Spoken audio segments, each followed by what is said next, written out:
തദ്ദേശ തെരഞ്ഞെടുപ്പ് ആദ്യഘട്ട വോട്ടെടുപ്പിൽ 70% പോളിംഗ്. വിജയപ്രതീക്ഷയിൽ മുന്നണികൾ.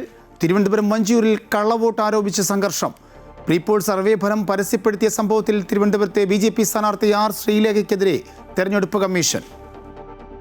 രണ്ടാംഘട്ട വോട്ടെടുപ്പ് നടക്കുന്ന 7 വടക്കൻ ജില്ലകളിൽ പരസ്യപ്രചരണം അവസാനിച്ചു. തൃശൂർ മുതൽ കാസർഗോഡ് വരെ ആവേശമായി കലാശക്കൊട്ട്.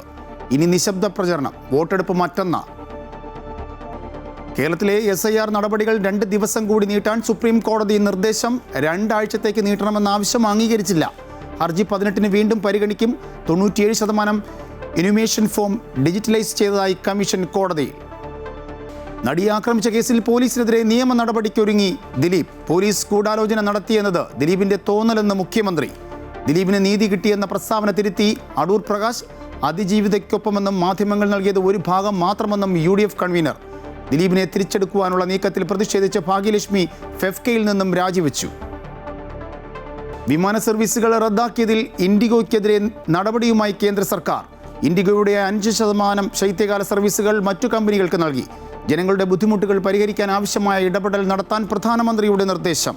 സർവീസുകൾ സ്ഥിരത കൈവരിച്ചുവെന്ന് ഇൻഡിഗോ. ഇന്ന് റദ്ദാക്കിയത് 400 സർവീസുകൾ.